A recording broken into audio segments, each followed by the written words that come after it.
Mr. John Hart. You do from the bottom of my heart. Isn't that your tagline that you exit? From my heart to you. I love that so much. I love it with the heart. We've got an American flag to throw back. I'm at home right here. I changed my flowers out to be American too, just to kind of throw it out. For those of you that don't know you, can you give us a little bit about your past? Number one, I've been a natural bodybuilder for my entire adult life. From the time I was 17 until now I'm 61. It's been a little bit of a riot. I became a trainer. I trained people all the way from the time I was early 20s, again, up until now, among other jobs or businesses that I've owned along the way.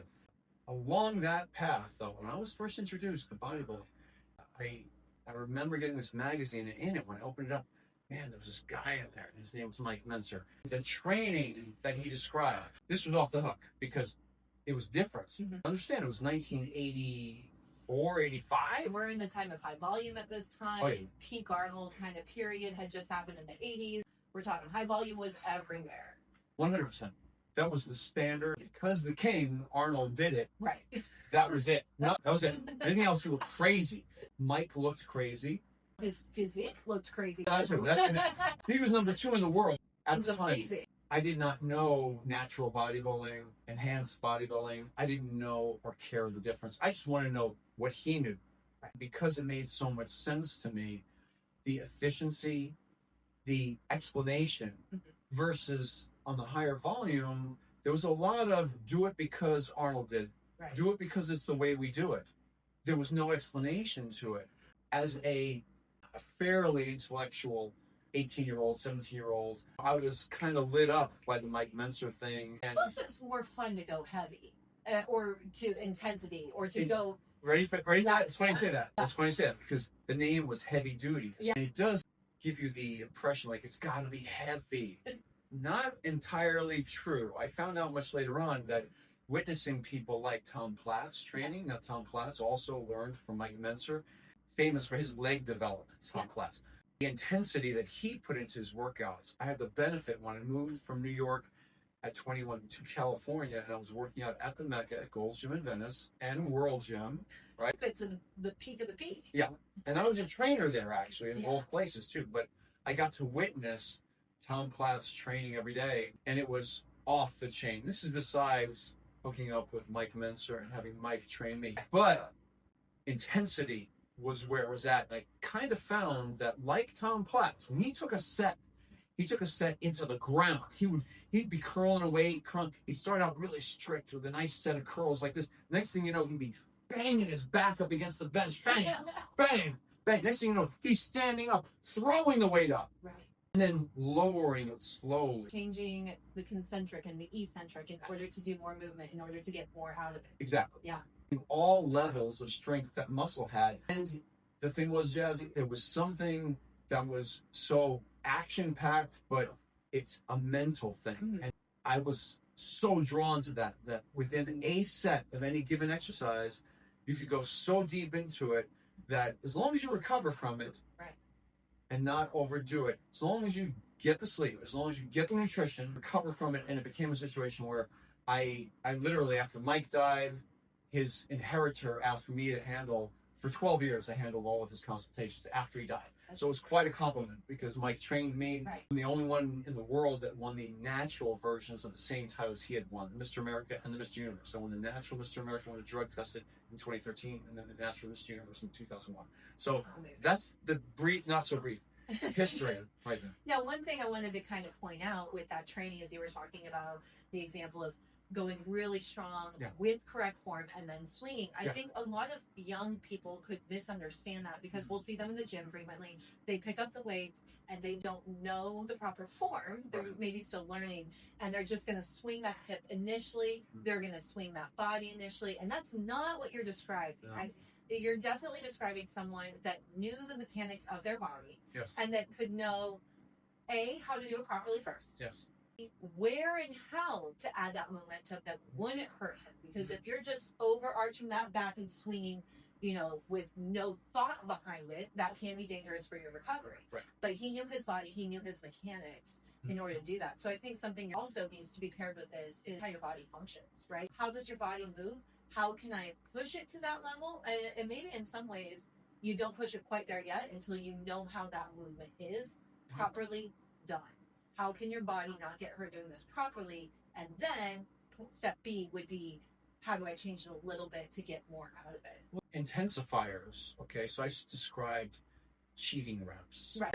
Which can work. Yeah, the way you just described. Right. An exercise stripped, very nice form to the point where you cannot get another complete rep. You're getting partial reps. Then a little cheat to get it past that point, knocking out further reps, perhaps swinging it up, yes, involves other muscles, but safely doing it. Right. And then lowering it slowly. Or your legs instead of your correct. Right? You can use like a big kind of like little squat almost to kind of get that movement up. It doesn't have to be an overarching swing that you'll see in the gym where you're just like, not at all. Oh God, they're back. Right. The other thing too is if you have a training partner, that's it. Okay. If you have a training partner, that assisted rep, getting that forced rep where there's just a fingertips worth when you cannot complete the repetition, and then lowering it slowly and knocking out a couple of reps like that, man, it just takes you from the point of just hitting normal momentary muscular failure.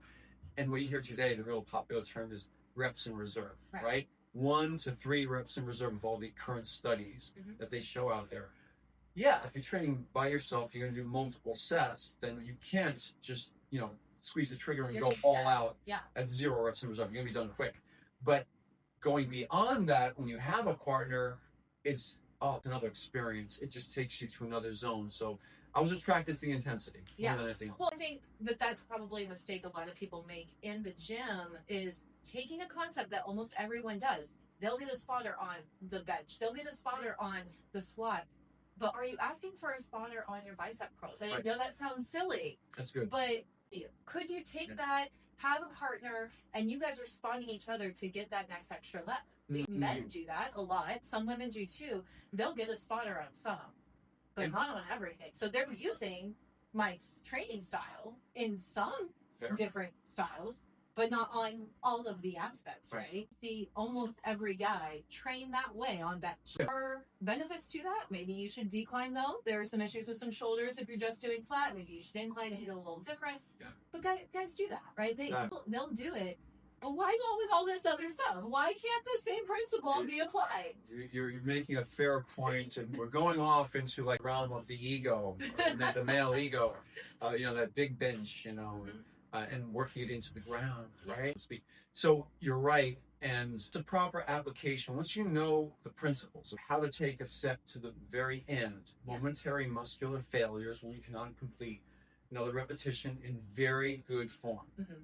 Once you can't, you have no longer the ability, let's say it's a curl. So we're curling it up and it stops right here. No longer goes all the way up to full contraction. So it stops halfway up. What you've just done is you've exhausted the concentric or the positive portion of the movement. Now you actually have the ability to hold it there if you wanted to.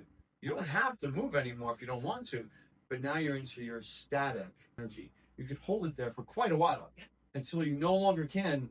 And it will, without trying, you can be fighting it all you want. It will be falling down. And if you have a partner, lift it up again, and it'll just whoop, like this and whoop, whoop, until it's dangerous. And you've exhausted literally 3 known strength levels of your muscle.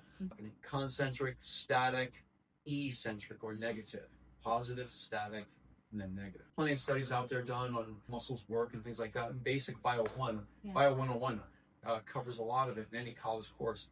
Applying it to training, that's what attracted me to it. And I'm impressed with your knowledge of, as you've just thrown out. I feel like there is probably one other way that someone could apply the same kind if they don't have a training partner. Because not everyone is so lucky, right? I work out in my home gym. I know you work out in your home gym sometimes. And you don't necessarily always have someone. So one of the ways that maybe you could apply this if you don't have an assistant, you don't have resistance bands to throw some things on or whatever, is maybe doing drop sets. So you're going to do reps with whatever this heavy weight is, and as soon as it gets stuck and you don't have someone to be able to lift it up, you're going to pick up that 5 pounds lighter and you're going to start again. Yes. Sets and rest pause are 2 of the most popular ones. Drop sets, like you just described, where you knock off a small percentage of the weight. You don't have to make a big drop and get a few more reps, okay? It's just similar as doing forced repetitions. Right. And rest pause repetitions where people take something to failure. They finish the rep, they rack it, they take 10 seconds, they pick it up again, and they do 1 or 2 more reps. Right. They rack it, and they have this great power rack right behind us right here. So that's what's reminding me of it. And then once you're done with maybe 2 or 3 rounds of it, you'll see you're done. Yeah. And we count all that like it's one extended set. Right. When you were training with Mike in the gym, he first trained you. Yes. Learned and worked with him. So it went from this trainer-trainee position to co-workers, right? When you first were describing this method, when a lot of people describe this method, I feel like there's a misunderstanding that Mike, just went up to a rack, loaded everything up, squatted 1 time, left. I feel like that might be why the internet is so against this training style, is because of the common misunderstanding. So can you clarify a little bit about what he actually did? Yes, it's a lack of information, okay? A misunderstanding as well. So he didn't just walk in the gym ever, even during his career. He didn't have his clients, and I correctly said, he trained me in the beginning. It was right when he died that I was asked, after he died, to handle consultations by his inheritor. She knew that he was trustworthy and could handle the business. And I knew his works, all of his writings, just like a Bible. They were my Bible before I became Christian. Like that. Well, we like Mike, but Jesus first, and then Mike. That's heavy duty. This is true. I said, heavy duty. Right. I said before I became Christian, right? So I knew it that well, is my point. Yeah. Right. Misunderstanding is that, people jump in the gym and they think it's just one set. There is a small, if we do the bell curve, I always do this model on my channel, okay? It's where I go like this, and I go, we have fringe people out here, okay? We have the ones over here that do excessive warm-ups all day long, and then we have ones over here that just say, well, I'm just going to do 1 set, so I'm going to do 0 warm-ups. And then we have everybody in between, and that's where myself, Mike, majority of people in the high-intensity training world, that's what this is. It's called high-intensity training. We do warm-ups, okay? The safest way to do it is to get to the gym and take the biggest compound movement you're going to do that day. So if you're going to do legs that day, and you're going to use a leg extension, a leg press, a leg curl, a stiff leg deadlift, whatever. You're not going to warm up on the adductors. No. Good point. So I'm going to warm up on my squats. Right. I may warm up on the stiff leg deadlift or the RDLs, people call them these days. So I'm going to do a warm up on those. How many warm-ups do I need? Well, right now, we both live in Texas. So very little this time of year. Yeah. Very little. You walk into the gym, you're warmed up. Okay? A couple warm-up sets, you're ready to go. Maybe a set with 50% of my working weight, then maybe a set with 75%, and just a few reps too. It's really just greasing the groove. That's what you're doing. Reminds me a lot of my powerlifting style of training that I did. So we would do 70, 80, 90, 80, 70. So very kind of, we would pyramid up and then down, but it's kind of talking about the pyramid up. She's a world-class natural powerlifter. She was a sister of mine, living out in Southern California. And I'd watch her warming up to lift maximum weights. And it was just like we just described, where, yes, there was somewhat of a pyramid going up. She wanted to grab it quickly. Yeah, it wasn't taking a failure with 70, 80. No. You're using 70%. You're using 80%, but you're cranking down. It's a feel, right? It's a feel. You're just feeling it out. You're warming it up. Letting the joints, the muscles know what's coming. Yeah. You're working at 90%. You're actually working. And then you work at 80 and you work at 70. That's right. So we're talking about doing just whatever's necessary to get warm and feel ready to go. So for me, at 25 years old, there may have been 1 warm-up set and I'm ready to go. At 61, I got you. I missed the 25s. You guys that are 25 out there, enjoy it. Someday, I'm 61 now. I didn't even ask Miss Jazz Holt. I'm not going to. It's not 25. That's right. Reality is that you need to do what's necessary for you. So what we're describing here is the 20-year-old. They might only need 1 warm-up set. They're ready to go. The 40-year-old, 40-plus-year-old, 60-year-old, it might take me 3 warm-up sets just to get on my first big exercise. You know what I mean? Everything after that, I don't do warm-ups unless it's like I'm changing angles so drastically or body parts, and I may want to go and do 1 just to say, all right, a few reps, just do a few reps. Oh, do my triceps. Okay, do a few reps of these just to get in the groove, and then I'm okay. Have, let's say, a bench individual. The guy really wants to do bench because even if it's not necessarily the best, They want a flat bench, and that's fine. The fly's better for hitting all those muscles, but that's fine. We want to keep it. That's okay. We got the ego there. That's fine. But if you have a shoulder problem and you're really insistent on doing that flat bench, you might not just want to warm up with a decline or with an incline or with a fly. You might also want to do some mobilities maybe in that shoulders to get active, right? Maybe we're going to do some active mobility stretching, static, right? Active to get them warmed up too. So it's whatever you need for your physical body to get it ready for the movement. At this stage of the game, I will answer that directly. At this stage of the game, I'm 61. I work out with a man. He's a pastor as my training partner. He's 64.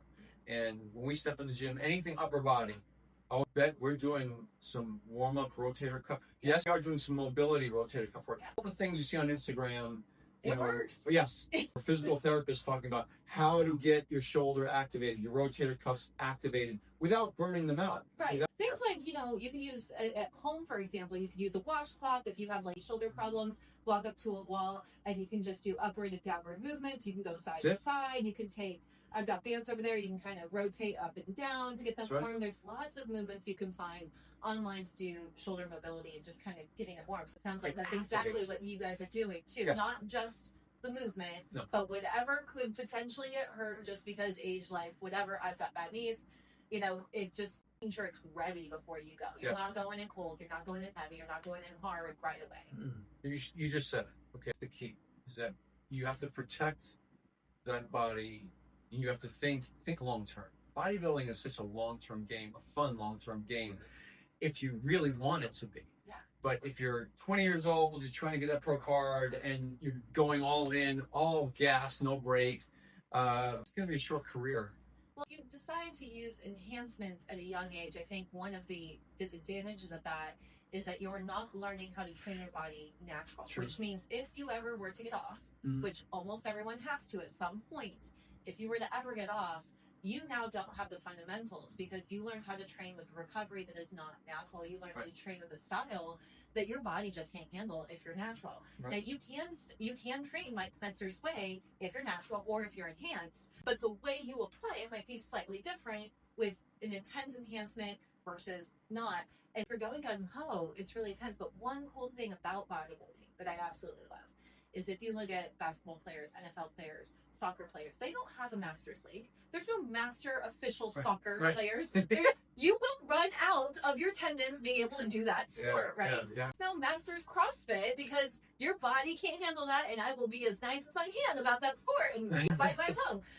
But there's no masters, but there is a masters. I mean, I just interviewed an IFBB pro who's 81 and got his pro card in his 70s. I saw it. It's awesome. Amazing guy. But when you're talking about bodybuilding, it is a long-term thing you can literally do your entire life, so long as, like you said, you don't start with the gas right away, and you learn the fundamentals, and you treat your body like the beautiful temple it is, and give it the respect it deserves. And so if you have this Mike Mentzer philosophy with your training, it doesn't mean you just get to go in there and go heavy ones. I think that really is why the internet is so against his training style. I think it's a misunderstanding. It is. And the other thing too is that there's a certain portion of the high intensity crowd that takes Mike's training and they apply it. It's the last video they shot before he died, okay? It was the day before he died. And he had a model using some extremely slow motion repetitions, like literally taking 8 or 9 or 10 seconds to move the weight in each direction. And that's not my bag. That's not my thing. It's not I do natural movements. The way he always trained me was with controlled motion, having a ton of momentum. As long as you're controlled, not swinging the weight around until you do a little bit of a cheaty rep when you want to, controlled, of course, sufficient, and it'll get the job done. That technique he was using just in the last few months before he died. I actually shot a video doing that and using that. But 25 years later, people look at that video and they go, oh, that's what he was doing. That's how you train heavy duty. No, it's not true.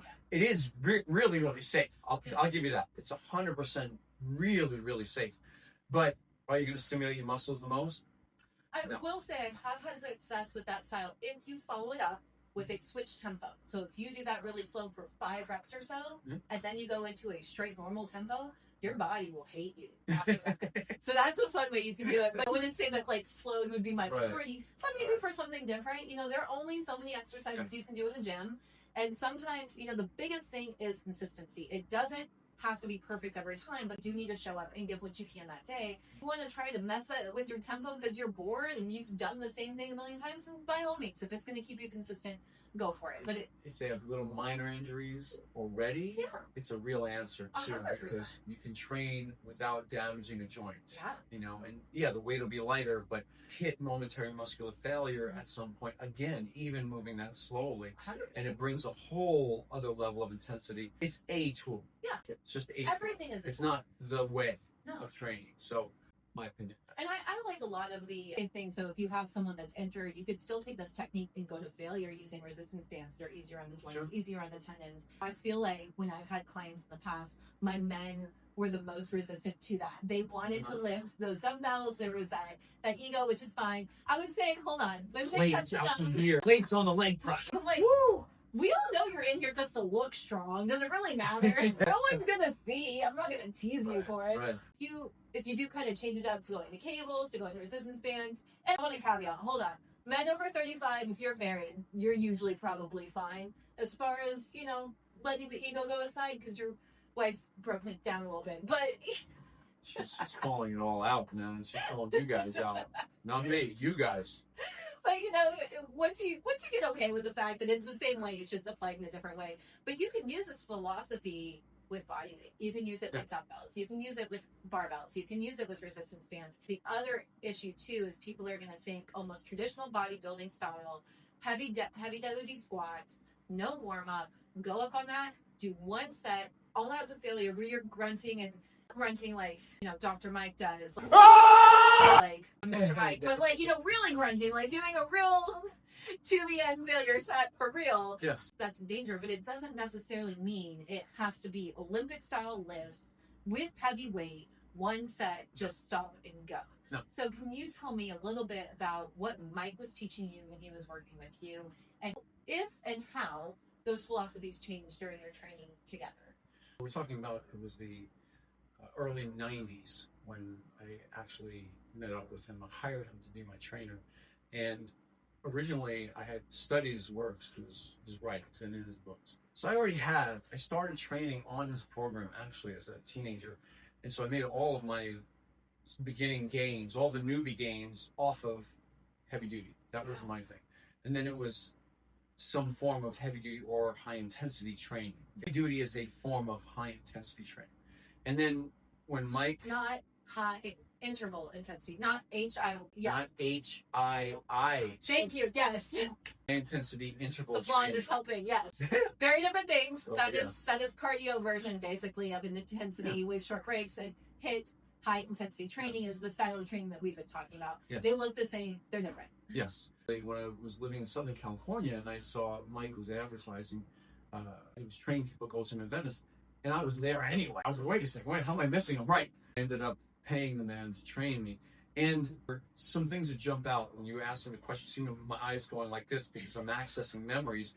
And some of them were, he taught me how to be a feeler with the weights. So it wasn't just haul the weight from point A to point B. Although some of the older videos showing him working out, or even his brother working out, do show them hauling the weight from point A to point B. It became feel the weight through the range of motion. He used to teach me that. He used to teach me, you know, at some point, when you think you're done, you're not done.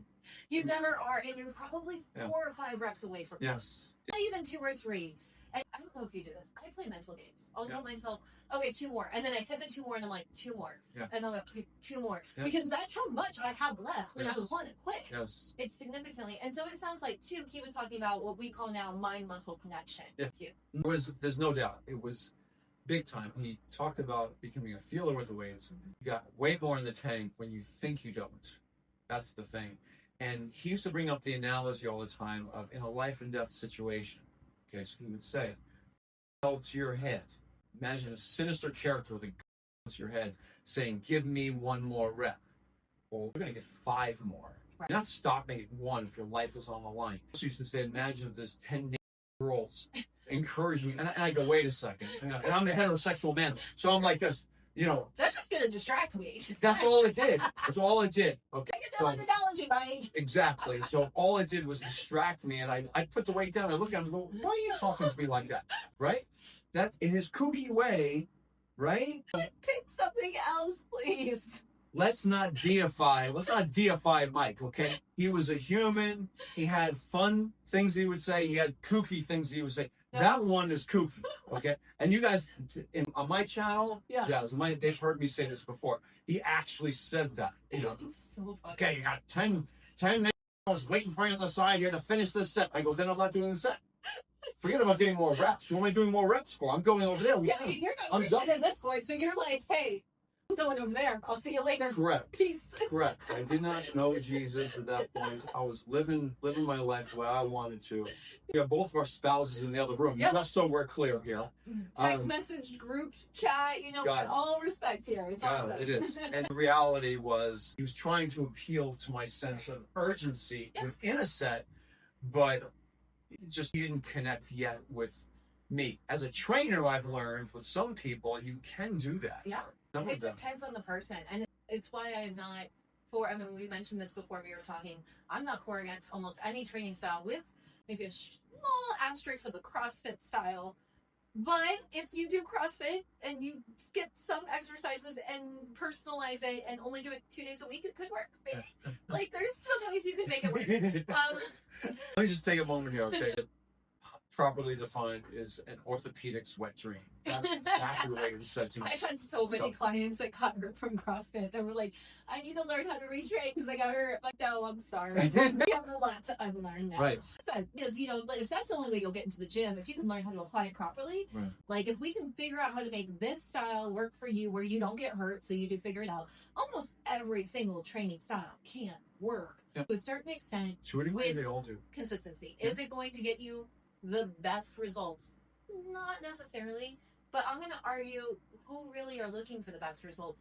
I would say the few people, you and me, we're bodybuilders. So I'm going to say we're going to care about the absolute best results. If you have someone that's very passionate in the gym as far as a lifter goes in the world, they're going to care. If you're looking at powerlifters or athletes, they're going to care and they're going to learn, you know, how is this applying to my training of style. When you were training with Mike, he evolved beyond that, or was that really where he stayed consistent with you?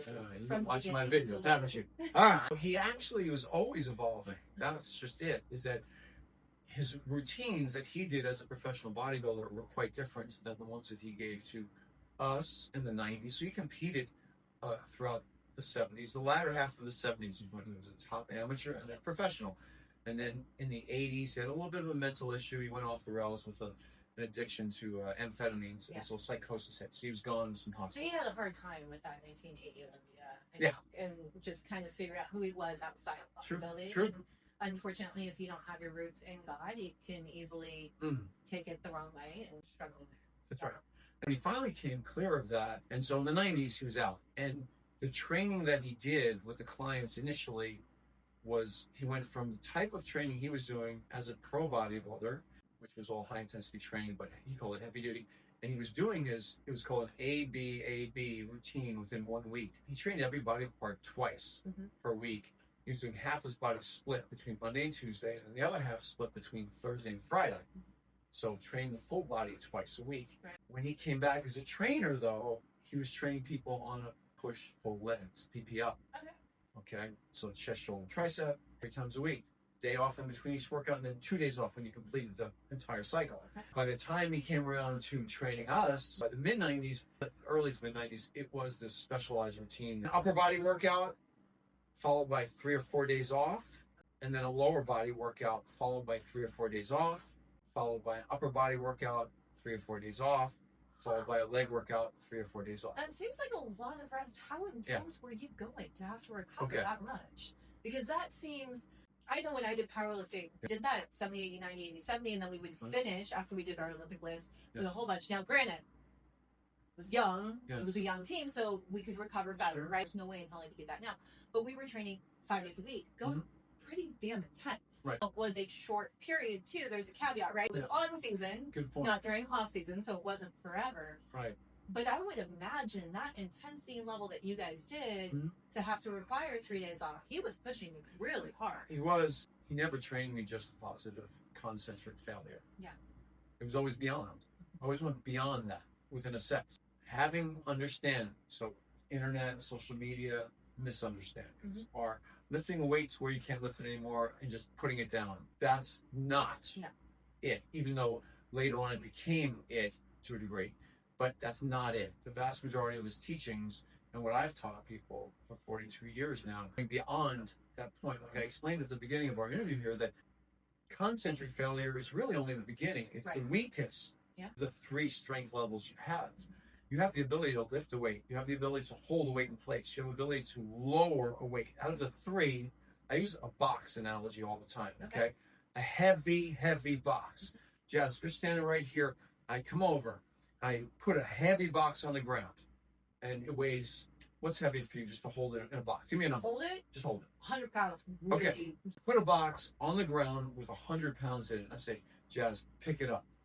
Put it up, and you can stand up. Yeah, you did the concentric. You actually lifted it. The box analogy is this. I could take that 100 pounds that you just lifted. I could add about 30 or 40 more pounds to it. Holding it here, and I can say, Jazz, hold it now. And you can hold it there. I can hold it more. With a box, if I'm lifting it properly lifted up, it's now up. That's a heavy weight of a heavy thing. But you're right. You could add plates or more. At the top, I can hand it to you. Yeah. So if I did that, you'll find out about 30 or 40% more weight. It's good you said 100 pounds. For easy math here now. I like math. You could lift 100 comfortably, or let's say it's a hard lift. You could hold 130, 140. But get this. If you were at the top, let's just say I freshly, like you weren't you're just standing there, and I hand you a box. Yeah. And I say, Jess, you don't have to hold this box. Just safely lower it to the ground with a flat back and everything. Easy money. I can even more than the 140, but I got that. That's right. I got that. You could throw on another 30 or 40%. 100%. About 180 pounds. To bring it back down? To drop controlled to the ground. So bringing it back down in the opposite form, 100%. You're not trying to stop it. You're just placing it down under control. I'm giving you a general understanding of how you can think of the strength you have between lifting a weight, holding a weight in place, and lowering a weight under control. Always under control. You're strongest lowering the weight. Negatives, negative reps. If you did a set of purely negative reps where a partner lifted the weight for or with you, curling it up in a machine now. I'm in a machine. And they curl it up with you. And they push it up. You could lower that weight only and then push it up again. Push it up again. That over and over again with about 40, 50% more weight than you could have ever lifted in the first place. That's a cool style. So the math is undeniable. Does it get dangerous? Well, it's not. Those first few negatives are under control, but they get faster. You're starting to get exhausted. Your muscle cells are wearing out right there. So you've got some tendon or joint things that you need to pay attention to. You're definitely going to want to be with a partner, I would imagine, if you're not doing something like the drop set that we were talking about. Do you ever use chains? So I use bands, actually. It's funny you mentioned bands earlier on. See, I'm a real man. I use bands. Yeah. No, let me just tell can't. Got to figure it. Got to ouchie. So I was introduced to, and this will be a little side note for you, Dr. John Jacobs. She created the X3 bar band system years ago. And originally, it's a long story. I won't get into it here. We'll tell us another time. Sounds good. You'll come back anyway. I was actually introduced to Dr. John, and to his credit, there was a little bit of a misunderstanding. He picks the phone up and calls me, got hold of my number, and he talks to me for 20, 30 minutes. He goes, I'm going to send you my product. I want you to try this. Just let me know what you think. Okay. Game changer. I've used bands a lot now at this point, not just on, by themselves, but also adding them to bars or barbells. And also, I'm a West Side guy originally, West Side barbell, right? Simmons conjugate method. So originally I was a West Side guy strictly because of their reverse hyper machine. So for me, I've always owned a reverse hyper. Reverse hypers are hard to get. I mean, their movement is hard to get. I feel like the reverse hyper is really it's its own thing, but it is a hard exercise to without the machine. You need a machine. Yeah, you kind of can if you get very creative. Yes. It's hard. But you're talking bands, so if you had an at-home gym and you're doing pull-ups, as a guy, you're going to do your normal pull-ups till failure. You're going to put yourself on that band. You're going to do more. Maybe you might even add another band. So on this squat rack right here, I literally would put to do banded chin-ups or pull-ups, even for those who cannot do them. Right. I would do a band straight across the middle. Yep. And just stand on the band and go. But to do an actual set which would involve variable resistance. That's the key about the bands and the chains, Yes. are an application of variable resistance. So when you lift a bench, if you're doing bench press or squatting, and you have chains on each side of the bar, at the bottom position, the chains are on the ground. Yeah, so you're not lifting them. But as you lift them up, they're adding resistance, right? So that's variable resistance. And chains are the best. you can do that, or you can use literally bands. Which is way cheaper and less annoying to other people in the gym. Allowed, and you have to have a place to store them in the gym, or just leave them on the ground somewhere if you're in one of those type of gyms. Application of variable resistance, and that is a whole other conversation. I'm gonna have to come back someday. We have like a lot to talk about here because we're touching on multiple subjects, and then to do a demo. But I think that kind of ties back to what we were talking about. Is that fitness is interconnected. What Mike taught was interconnected with some other things. It wasn't a standalone thing. That is, this is all of my own made up stuff, and it doesn't include other training styles. I would say almost every technique or style of training that anyone has either consciously or subconsciously taken pieces and bits of advice that they liked from other training styles and applied it to what works for them and their techniques. And we have bro science, like you said, go 1 to 2 to 3 reps to failure, but they're also not studying people for more than 8 to 12 weeks, right? And they're not studying people that are working with someone else to see what happens there. Are they getting the testing between enhanced and not enhanced? Thank you. Are we getting... Say that again. And then, we also have to look at females versus males. Most of the time, it's a male-centric study, which makes sense. Females, our hormones change significantly throughout the month. When we are on our period, when we're PMSing, whatever it may be, our body might physically not be able to do nearly as much as when we're a couple weeks later. So the way it's going to be applied for a female might be a little different, right? Mike Mentzer's style will work when you're on that high energy week, but if you're, dealing with cramps, maybe not for you. We are touching on a lot of topics, but I think it's because it's all interconnected, and the best thing about it is knowing when and how to apply it. Mike Mentzer's styles work, but you need to know when and how to apply it. And does that mean it's going to work for absolutely everyone every single time? No. I just gave you an example of a woman on her period is probably not want to, push that further. Recovery is going to be hard. Compromised, right? Yeah, it is. It's just compromised during that time. Does that mean a woman should never work out that way? Absolutely not. You absolutely could work out that way. It's going to depend on your energy in that given month. Right. I think every training style has something to teach us. Well, this is why I enjoyed you. Originally, I actually was introduced to jazz by watching one of her videos. You came up in my feed on YouTube, and you were actually dissecting Mike Mentzer's heavy-duty training. And in doing so, it was, my word is unbiased. Okay? I appreciate that very much because in social media and all of the guys and girls out there that have been critiquing Mike's thing, it's funny because his heavy-duty system, it's funny because there's only a couple of us in the world that works for him, and if he died, there's only 2 of us. Okay, a man worked for him for a short time, and I put in 12 years handling all of his consultations. Apparently, the owner of the brand felt confident that we were doing the job with full knowledge on how to do it and apply the system. Right? Somebody yourself, putting out a fair video that was fair, and so when I watched you do that, it made me reach out to Jazz and go, listen, can we talk sometime? I'm grateful you did. This has been so much fun. We're gonna have to have you back. Please. You've been amazing. I feel like we have a lot in common as far as the way that we look at training styles and we look at it doesn't get the clicks. Because what gets clicks is Mike Mentzer's style was the worst, or it's the perfect program always. Neither are true. I've done thumbnails like that. I'll tell you, it does attract the click. There is a CRT thing that you have to deal with, right? Beyond the thumbnail, when you get into it, you can apply some nuance and some, unique perspective of realizing that with some small caveats, almost every training style can work for someone, somewhere, for some reason.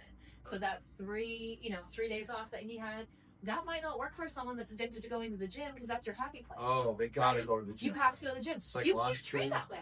You gotta go. There are some people that can't do that, right? If you're the kind of person that's like, I have to be in the gym every day or I'm going to go crazy. Don't do Mike Mentzer's style. That's not good. Or high frequency. High frequency, at least. Don't do as much, but maybe do it. Yeah, if that's the case. And that's more of how I train because I need my alone time. But that doesn't mean I haven't trained right times. That doesn't mean there aren't some times where I'm like, I'm going to go heavy today. That might mean I take 2 or 3 days off, but I'm going heavy. We're gonna mix it up. If it's someone that doesn't have time, someone that's in fitness and maybe they have a corporate job, but they can only get to the gym 2 or 3 days a week, style would work perfect for that person. Plenty of people do that. Yeah. Plenty. And that's so common, right? So common. And they have family. I mean, you have little ones, you know. So it's if you're raising a family, you got a job, or your job is raising your family. You have other activities outside of that. Your time is limited. So the one thing about this type of training is it's intense, but there's a direct correlation between anything you do in life that's more intense, the duration of it, or even the frequency or the volume of doing it has to be less. Right. You can't be sprinting all the time. No. It doesn't work that way. No. A marathon runner can run a marathon because they don't sprint. Mm-hmm. It's a complete opposite, diametrically opposite. Right. So within the world of bodybuilding, we have a window of volume and frequency that we have to use a certain amount of both to get a result. But there's an extreme of both ends of that as well. So it's more on the spectrum. They're not two totally different things. Yes. They're more on the spectrum, which I think a lot of fitness stuff is, which is why I normally don't go to the extreme. Truth is always somewhere in the middle, and that program absolutely could work for a ton of moms, dads out there that don't have time, that have the ability, the mental fortitude to push themselves that hard, the mental fortitude to say, I'm going to do a couple more, I'm going to have someone work out with me, or I will do drop sets or ad bands or whatever it is to get me beyond that level of failure. I'll superset it if I can't drop set, right? I'm working at home, I don't have someone to do it. All right, you're going to do your bench, and then you're going to get down and you're going to do it to failure with some push-ups to failure. There's ways you can apply it a little differently for everyone, but if you do that kind of stuff, a couple days a week could absolutely work. Yeah, it does. I just appreciate you coming. Thank you so much. This is the weirdest handshake I think Oh, I've ever given. yeah, Look at that. No, it's all good. A broken nail. It's probably you know all about that, right? Of course. Yeah, fingers like those nails. Thank you so much. Thank you for having me on the show. I really appreciate it. Come back anytime. Good. Really enjoy it. Thank you so much. Do you want me to do my thing? Yeah, you gotta do your heart. We talked about it in the beginning. Yeah. Hold on, I'm gonna do my tagline and you gotta finish last, okay? Remember to work out, stay, even if it's just for a little bit. Listen, from my heart to you, John Hart. Thank you. Mwah!